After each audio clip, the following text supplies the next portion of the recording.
My name is Christina Knapp. I'm from the Philadelphia Protestant Home, and my action learning project is Gratitude Attitude, Let's Improve Mental Health. I'm first going to start by asking a simple question. Do you see this glass half empty or half full?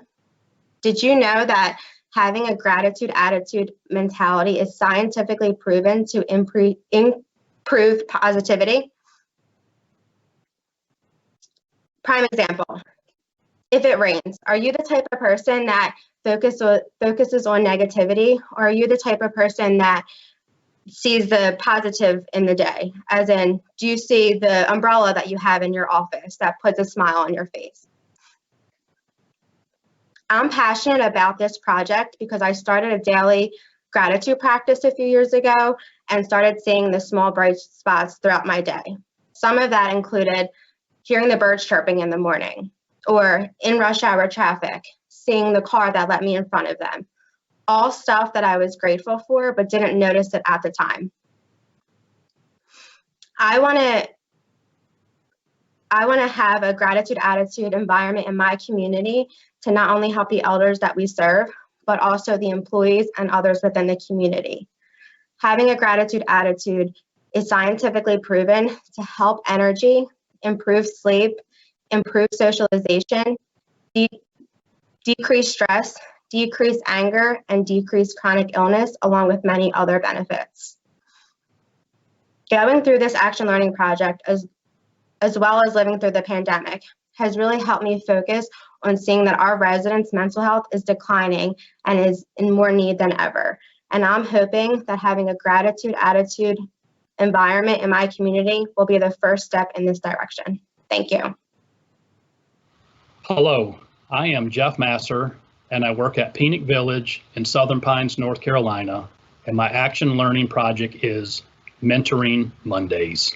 Early in my career, I searched for a mentor, someone to ask for advice, share an idea, or just the ear of wise counsel. I sadly learned while reading the obituaries in my local newspaper that the person I had often needed that shared my career sat a few pews in front of me most Sundays at church, and our conversations had only been superficial. I made a pledge to myself that day to always strive to learn more about the people that make up our days through authentic conversations instead of reading about their story in an obituary. 5 years ago, I made a career change to Phoenix Village, and I continue to be amazed that I am surrounded by so many residents that could fit the role of a mentor. Our residents are full of so many life experiences and stories, yet they often don't have anyone to share those with, and many are also great listeners. I'm surrounded by many of my teammates that, like me years ago, are searching for someone to listen to their ideas and dreams. My vision is to bring together residents and staff, especially in this time of the pandemic, that both are searching for someone to share their stories with through deep, rich, authentic conversations that might build relationships that will stay with them throughout their lives. Thank you. Hi, my name is Deborah Messina from River Spring Health in Riverdale, New York. My action learning project is bridging the technology gap for seniors. As the effects of COVID-19 pandemic left seniors living in the community and assisted living facilities, as well as nursing homes, isolated from family, social programs, and access to medical care. Confronted with the fear and lack of access to technology, it became imperative to bridge this gap for our seniors and their family members. Meet Kareen. With no visitation on our campus for nearly 8 months, Kareen and her team have facilitated over 11,000 FaceTime visits for our residents and their families. The best part of this is that the team has alleviated the fear and frustration in using technology that so many older adults may experience. Embracing this technology has enabled us so much joy and countless memories to be made over Wi-Fi. As time has gone on and isolation for safety continues, additional gaps have been identified. This has led to River Spring Health to establish various initiatives in expanding our telehealth services and communication on our campus and within the community. Live streaming of group activities, fitness classes, concerts, and lectures, providing cognitive and physical stimulation, all while safely social distancing.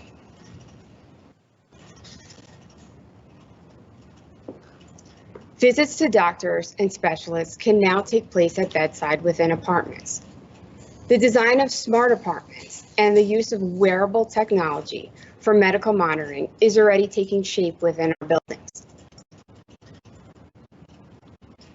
Establishing telehealth communication and suites for residents to have their virtual doctor visits or FaceTime with family and friends, all with the proper technology available and a trusted staff member to assist.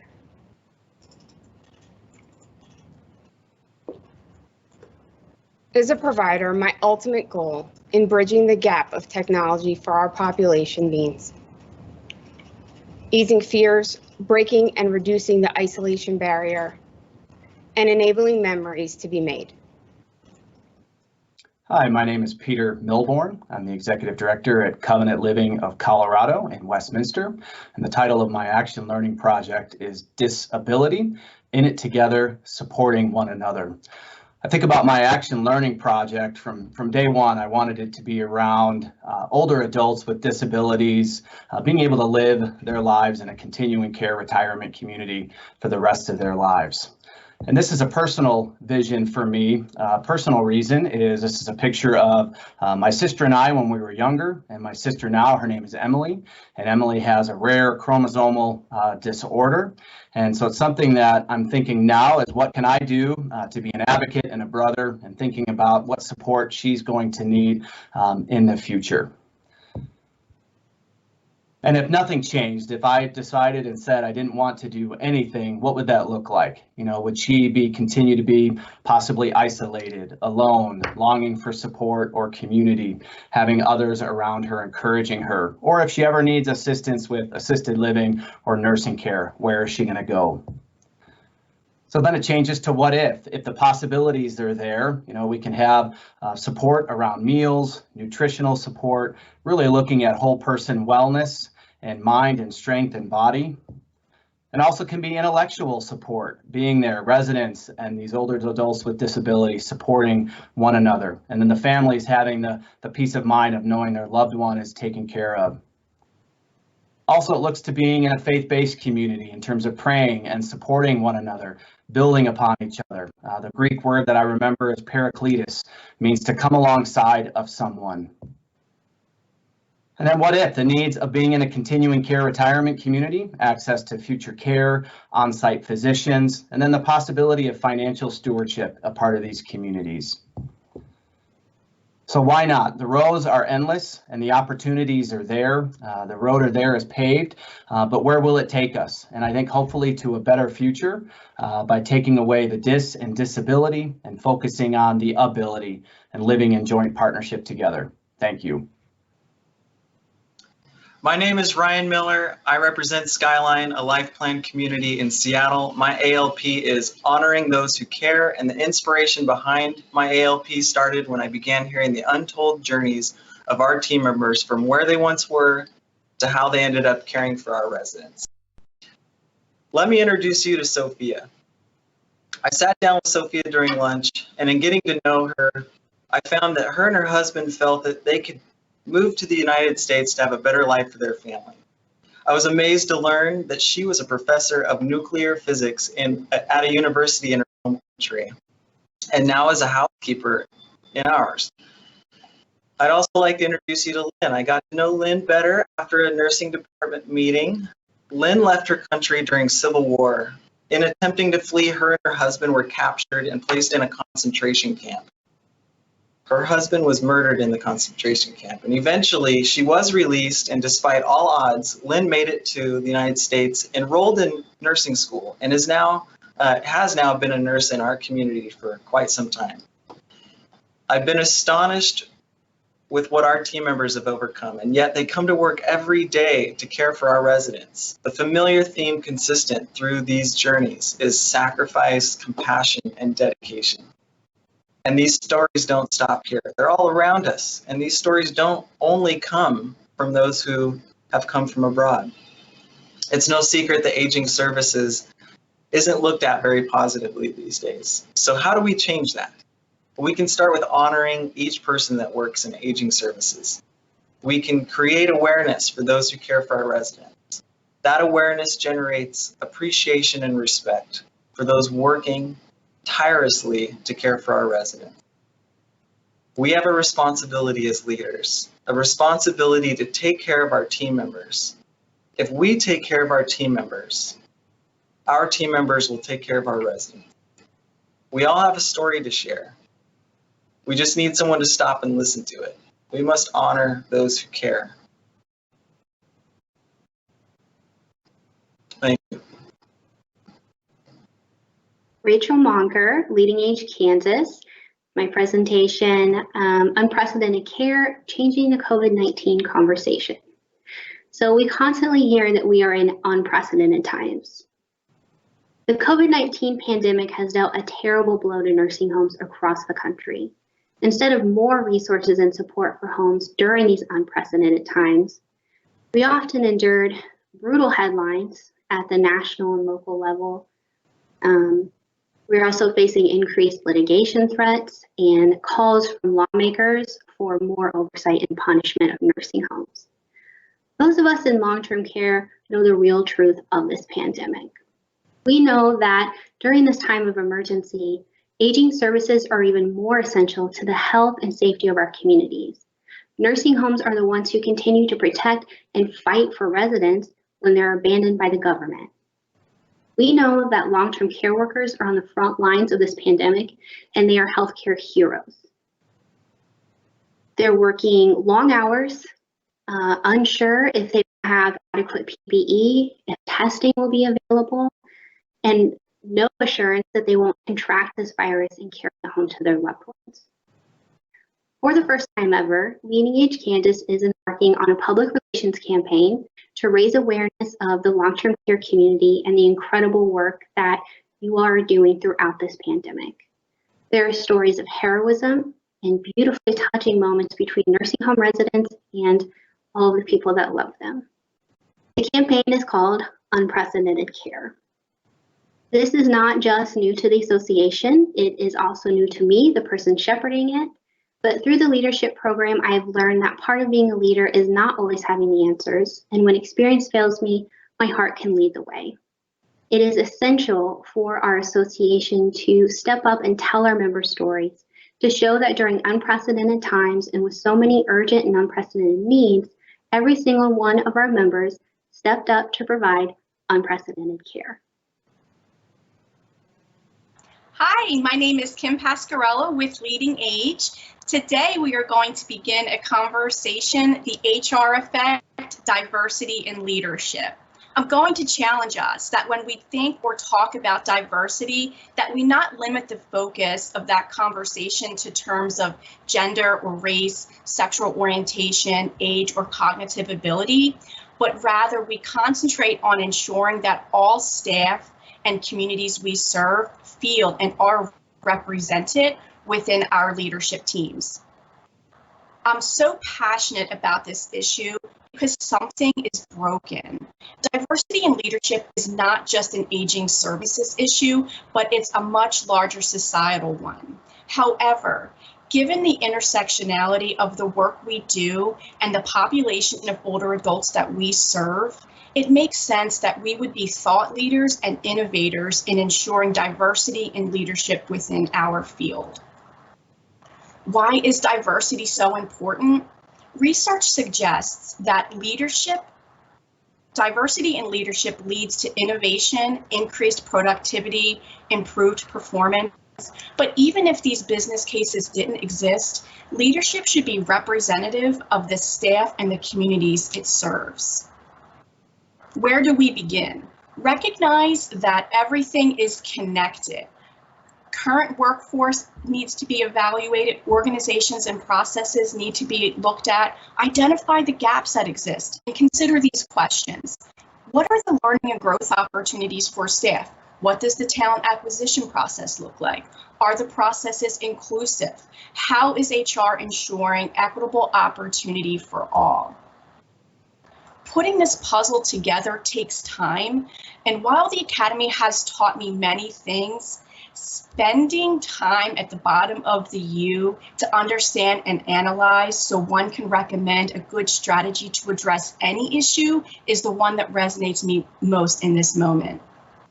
When we ask our colleagues and the older adults that we serve, can you see yourself in our leadership teams? And the answer is yes, we are on the right path. Leadership should be as diverse as the society we live in and the communities we serve. Thank you so much. My name is Katie Perry from Canute Nelson in Alexandria, Minnesota, and my action learning project is called Growing Old, Not Growing Quiet. We have the privilege of caring for older adults every day to enrich their lives, but how does society view aging and our work in the profession? Each day, 10,000 baby boomers are turning 65, and this will continue into the 2030s. That's 7 baby boomers turning 65 every minute, equating to 26% of the United States population. How can we use our collective voices as providers and those we serve to influence thinking in society by prioritizing older adults? How can we elevate the value of our elders and importance of taking care of them? We need to place aging adults first, not last, and to not silence their voices as they age. We need to educate others on how important aging adult services are, a valuable part of the healthcare continuum. We need to gather up our voices to help break through the barriers of aging. Imagine a way that encourages our elders to have a greater self-worth as they age, to be seen and prioritized. Imagine being a stronger voice for our workforce, our caregiving, our healthcare heroes, by demonstrating the true value and meaning of their work. Let's leverage our demographics and change the narrative on aging. I propose a campaign that educates, advocates, and raises our voices about the value of older adults and recognizes their significance and celebrates senior living as a sought-out destination where aging adults thrive and are served by a professional, well-trained workforce. Let's bust the myth that growing old means growing quiet. Instead, let's celebrate growing older by putting older adults at the forefront of society's thinking. Our words matter about aging. By elevating the work of our teams and those we serve, we're making aging adults the priority that they are, a vital component to a healthy and balanced community. Who's with me? Good afternoon. My name is Patrick Buchecki, and I work for Axe Retirement Life Communities in Matthews, North Carolina. My ALP is focused on senior involvement and the untapped potential for the baby boomer generation. This generation took the workforce by storm and changed the work landscape forever. The baby boomers rejected and redefined traditional values and have the most disposable income for food, apparel, and retirement programs. They have a strong work ethic, are dependable, team-oriented, and goal-centric, which are needed in today's society. America has over 10,000 people retiring a day. They are healthy, smart, and willing to teach, mentor, and give back to their communities. Ageism gives the elderly a stigma of no longer being able to contribute to society. But if we took all of that untapped potential and looked for ways to help exploit this strong-willed generation, we could create volunteer programs with participation at all-time highs. This generation has the ability to help assist today's children in becoming educated and ready for tomorrow. There are also growing needs to help run community outreach programs where service is needed and volunteers can make a difference. As advocates for our seniors, we need to work with our local municipalities to create programs that bring meaning and value to all of our lives. These programs may otherwise be underfunded without the willingness of volunteers. Baby boomers have such a wealth of knowledge, and keeping these seniors connected to our communities is of the utmost importance. We continue to see schools struggle with funding for the arts, shelters needing support, and after-school programs without the resources needed to continue. I believe our seniors have so much to offer all of these programs, and the potential is truly endless. Thank you for your time today. Hello, everyone. My name is Aaron Roop, and I am with Bishop Gadsden in Charleston, South Carolina, and my ALP is titled Embark, Engaging Seniors Earlier. To embark means to begin a course of action, one that is particularly important. The way I see it, it's the start of an incredible journey. Throughout our industry, the age that someone becomes a senior varies, whether it be 55, 62, 50, 65, or some other number in between. This is commonly the beginning of a person's journey as a senior. So when it comes to senior living communities, the average age that a person decides that they're finally ready to move in is between 74 and 84 years old. Not too surprisingly, the average age of person residing in a senior living community is 84 years old. And that identifies the gap, this missing piece, the age between the ages of 65 and 74 years old. That's 9 years of opportunity to enrich the lives of seniors. And that's where Embark comes in.